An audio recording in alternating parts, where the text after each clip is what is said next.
बंदी छोड़ सतगुरु रामपाल जी महाराज जी की जय हो। परमात्मा की सभी प्यारी आत्माओं को मुझ पवन दास का सत्साई।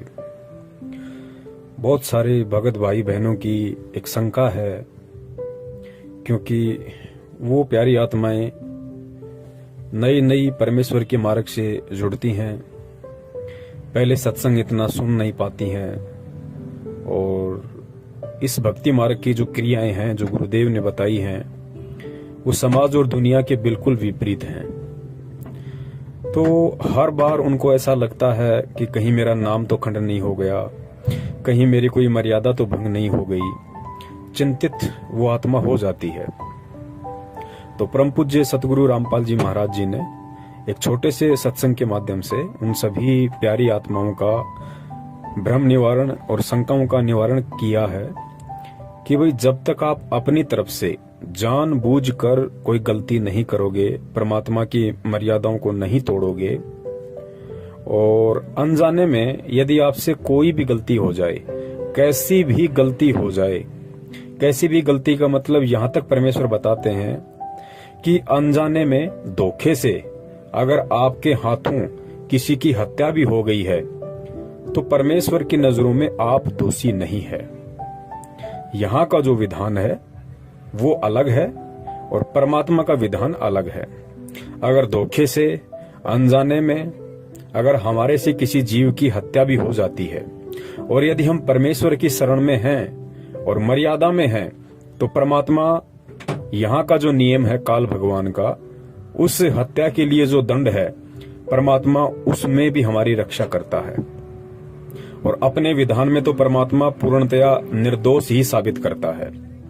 तो इस छोटे से सत्संग में परमपिता परमेश्वर जी ने यही समझाया है कि बच्चों, इस मार्ग में आने के बाद तुम केवल ज्ञान को आधार बनाओ, सत्संग ज्यादा से ज्यादा सुनने का प्रयास करो, क्योंकि सत्संगों में समूल शंकाओं का निवारण है।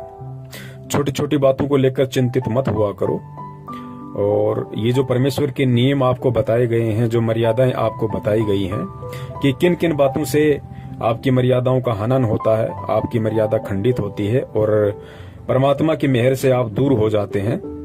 उन मर्यादाओं को यदि आप जानबूझ के तोड़ोगे तो आप परमात्मा से दूर हो, और यदि अनजाने में आपसे वो मर्यादा टूट गई है, धोखे से मान लीजिए, गुरुदेव ने यहां तक कह दिया कि अगर आपके साथ किसी ने धोखा करके, छल कपट करके यदि आपको शराब पिला दी, आपको बियर पिला दी, आपको कोई नशीली वस्तु खिला दी, यानी आपसे कुछ भी उन्होंने करवा दिया धोखे से और आपने वो काम कर लिया, आपको नहीं पता था कि मेरे साथ कोई ऐसा कर रहा है, और यदि आपने उस काम को कर लिया अनजाने में, धोखे में आके, तो गुरुदेव कहते हैं कि बच्चों, उस स्थिति में आप परमात्मा से दूर नहीं होते हैं, अर्थात आपका नाम खंड नहीं होता है और आपने बिल्कुल भी चिंता नहीं करनी चाहिए और परमेश्वर को दंडवत प्रणाम करके कि हे परमपिता परमेश्वर, दास आगे से सचेत रहेगा और ऐसे लोगों के संपर्क में रहने से भी बचेगा।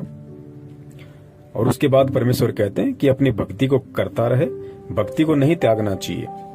फिर कुछ भगत भाई बहन ऐसे भी हैं, गुरुदेव ने बताया कि वो लोग लोक लाज में आके, किसी के दबाव में आके और मर्यादाओं को तोड़ देते हैं। उन्हें पता है कि यदि ऐसा काम करूंगा, शराब पीऊंगा, बीड़ी पीऊंगा, मांस खाऊंगा, चोरी जारी ठगी करूंगा तो परमात्मा की मर्यादा टूटेगी।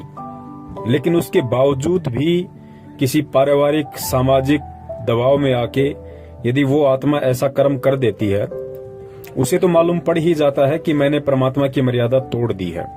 तो ऐसी स्थिति में भी परमात्मा ने उस आत्मा को यही कहा है कि बेटा, यदि तेरे से किसी ने मर्यादाएं तोड़वाई हैं, दबाव में लेके, प्रेशर में लेके या अन्य किसी कारण से, और मजबूरीवश यदि तूने वो काम कर दिया, उसके बाद भी तू भक्ति मत छोड़ना, भक्ति बिल्कुल भी मत छोड़ना। इस नाम का जाप करना, तीनों समय की आरती, परमात्मा का सत्संग, ये क्रियाएं बंद मत करना। और जब भी तेरा दाव लग जाए गुरुदेव के समक्ष आने का, सत्संग में जाने का, तो तुरंत परमात्मा से प्रार्थना करके और तुरंत अपना नाम वापस शुद्ध करवा ले। तो ये कुछ बातें हैं जो हमने विशेष तौर से ध्यान रखनी है, ताकि हम बात बात पे चिंतित ना हो, किसी की भी कह देने से हम परेशान ना हो और ज्ञान को आधार बना के हम भक्ति मार्ग पे परम पूज्य सतगुरु रामपाल जी महाराज जी के आशीर्वाद से इसी तरह आगे बढ़ते रहें। अब सुनिए परम पूज्य सतगुरु देव जी का एक छोटा सा सत्संग, जिसमें उन्होंने अपने मुख कमल से ये सारी बातें बड़े ही विस्तार से समझाई हैं। उसके बाद में हमें बिल्कुल भी चिंतित होने की आवश्यकता नहीं है।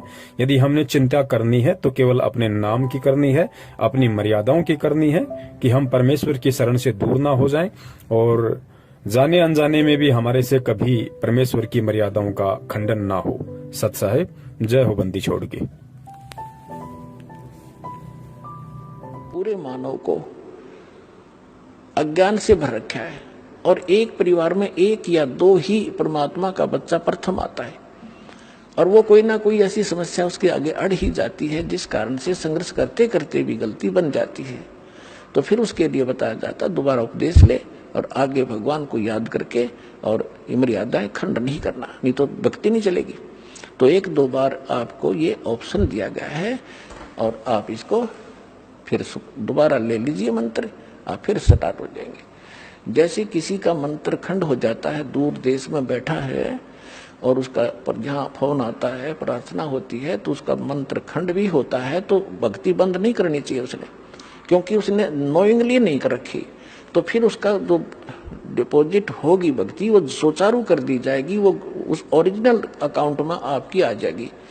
जैसे बैंक में कई बार पैसे डाल दिए जाते हैं, कोई नंबर अकाउंट का गलत हो जाता है, बाकी एड्रेस सही है, तो फिर जाकर उसको शुद्ध करा लिया जाता है और मूल अकाउंट में आ जाता है फिर वो। तो ऐसे आप कई एक भगत कह रहा था जी,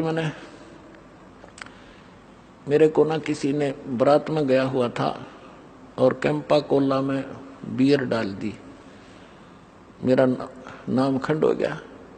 उसके घर वाले कह रहे थे जो फिर शराब पीने लग गया। फिर वो आया, जब उससे पूछा भाई ऐसी गलती क्यों करी, कहने लगा जी मेरे साथ ऐसे ऐसे धोखा हो गया। फिर मैंने सोचा टूटता गया पी ले छक्के कोई बात हुई है मूर्ख आदमी। अब जैसे किसी के पैर पर गलती से कोई पत्थर गिर गया और उंगली का चोट लाएगी तो सारे टांग न तोड़ दे, फिर तक टूटता गई है थोड़ी सी, है बिना अकल की बात तुम्हारी।